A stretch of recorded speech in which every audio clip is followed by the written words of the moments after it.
Welcome to The Happy Writer, a show about creating and sustaining a long-term author career. My name is Patty Jansen, writer of science fiction and fantasy. I've published independently since 2011. This show covers motivation, diversification, learning new skills, and your place in your career. Come on in and be happy.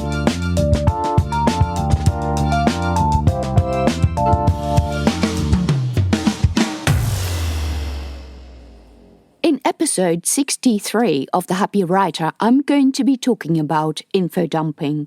This is going to be another craft episode that is informed by many years I have spent in writing workshops and absorbing other writing advice. Even if you haven't spent any time in any of these groups or workshops, you might have heard the term infodumping. But what actually is it, and is it necessarily a bad thing that cannot be done well and that should always be avoided? While there are some types of infodumps that probably should be avoided, there are also others that are necessary. First of all, what is an infodump?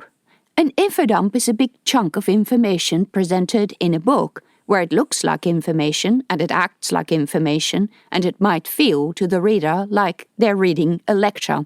Well, that is the most obvious type of infodump, and they are not all like that. They are not all about dry information either. An infodump can be a piece of text where you stop the story to tell the readers about a character, what they look like, what they're wearing, what their story is, what their relationship is with the main character, and other background information. The most egregious infodumps try to justify themselves at the end by telling the reader why it is necessary that this material is included right now in the story. It's a thing the reader should know before continuing on. If this describes something that you have done while writing, then don't go down that path.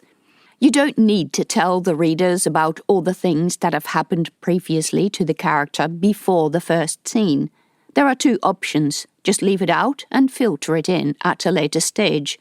If this is really impossible and you're having a lot of trouble getting your story to make sense without the material you've left out, you've got to spend more time with it and perhaps start the story at an earlier scene. Bad infodumps are always those where you stop the flow of the story to tell somebody information. And this could be information about the background of the world or about the characters and other information that you think the reader should know before continuing on. If the reader can't be told during the flow of the story at a point where it is important, then you need to dedicate an earlier scene to it. Otherwise, it's not really that important. An infodump is also where you have two characters talking to each other purely for the sake of disseminating information. There are occasions where this is going to work, where the character genuinely goes to visit someone to talk about a certain thing that is going to be important in the plot. So it is not always bad, but as always, it's important how you do it. If you have a scene where you need a conversation, where the character goes to talk to an expert, move that conversation to a point where the reader feels some sort of investment in this subject. If I started a book with a chunk of information, the reader won't know what's going on, and that reader will definitely not care about the subject of the detailed conversation. But if the reader has spent half the book trying to follow your detective around trying to solve a crime, the reader will have some vested interest in learning about this particular thing that could help the detective solve the crime. Always ask the question, is this the best place for the information, if the information needs to be included?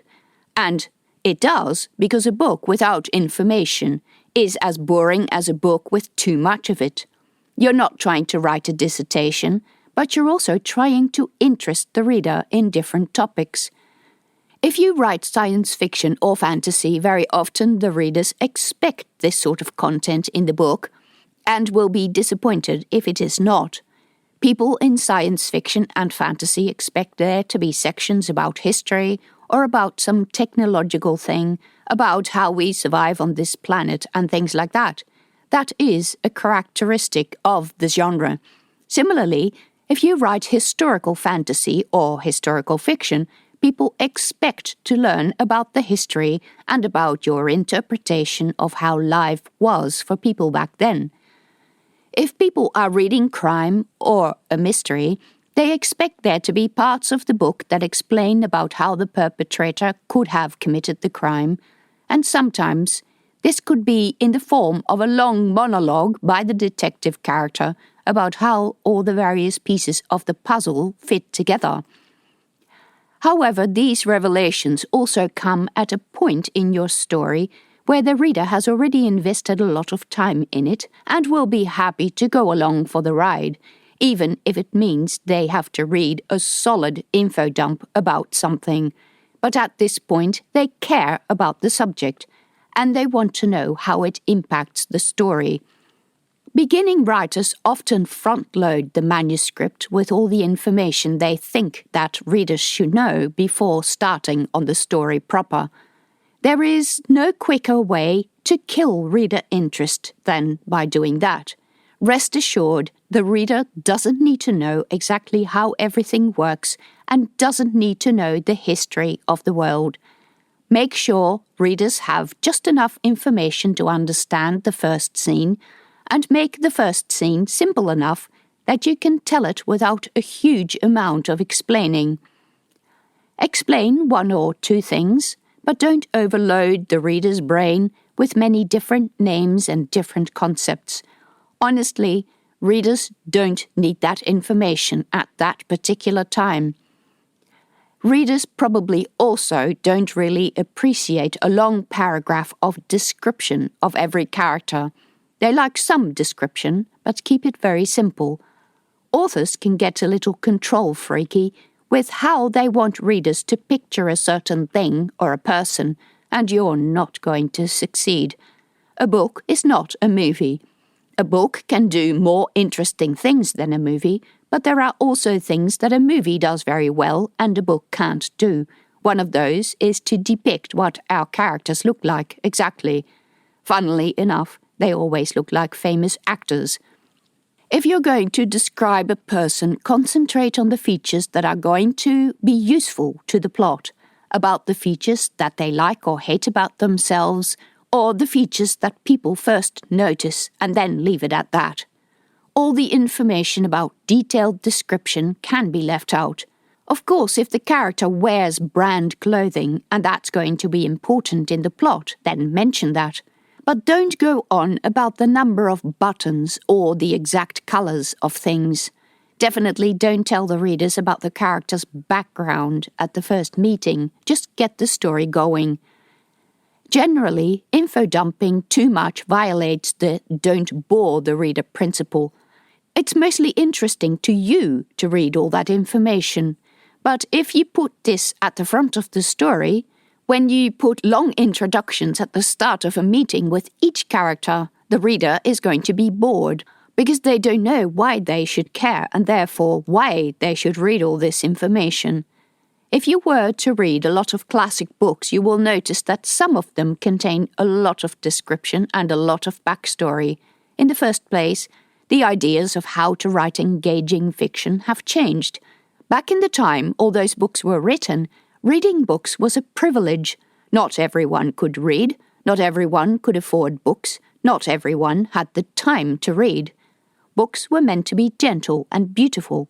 They were meant to be savoured. Also, people in those days didn't have movies or television, so if they wanted to be transported to a world that was not theirs, the writer had to describe it very clearly, because that was simply the only way that information would come across to the reader. There is somewhere in one of the Anne of Green Gables books a section where honestly the author describes a graveyard in about 5 pages.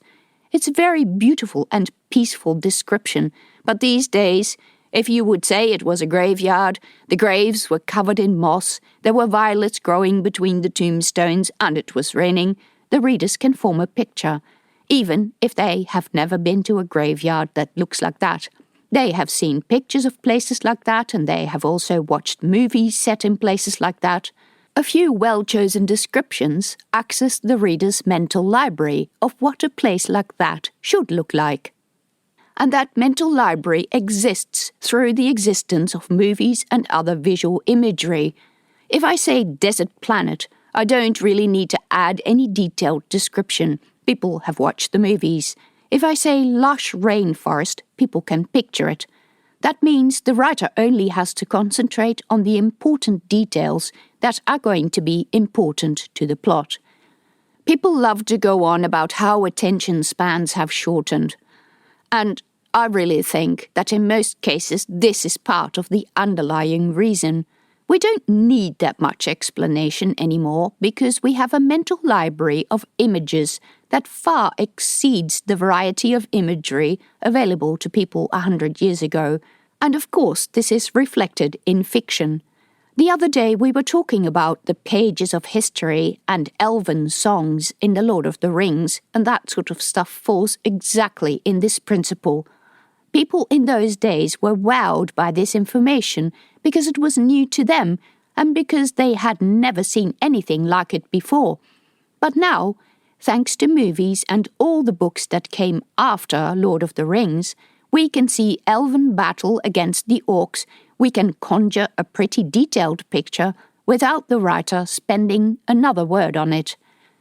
So describing this particular battle doesn't really bring anything new to the reader, and it doesn't move the plot forward, so you don't need to spend any time on it. If you mention the battle offhand, then you definitely don't need to say any more about it.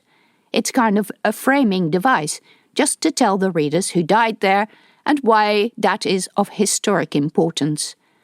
If you're going to infodump, make sure that the subject matter of the infodump is important right at the point where you are going to insert the infodump, and make sure that it doesn't include anything that is not relevant. Make sure you don't stop the plot unnecessarily, even if it's only for one paragraph. If you do this regularly, it becomes very noticeable. You may think to be smart and divide the big infodump up into small sections and sprinkle them throughout the chapter, but this rarely works. It only works where the information relates specifically to the character's actions. If it doesn't, leave it out, put it in a separate file, and pull it out if you get to a point where you need it. But I can tell you that most of that information is still going to be in that file by the time you get to the end of the book. You may then go back and add a few bits and pieces in for color once you make sure you tie it to the plot, but the rest can simply remain in this file. You can write it up nicely and make it a free download for people to sign up to your mailing list, or you can find pictures or artwork that illustrates these things and put them on your website as background information. Do keep this material accessible in a file so that you can refer to it in later books in the series. So there you go, that was infodumping. The next episode will be a reflection about what I think will be the function of AI narration. And after that, I will talk about the bugbear of many beginning writers, and that is point of view. Thank you for listening to the Happy Writer Show. Check out links and information about other episodes on my website at pattyjansen.com, where you can also find out about my books. You can support me by subscribing to the show or on Patreon at patreon.com/pattyjansen.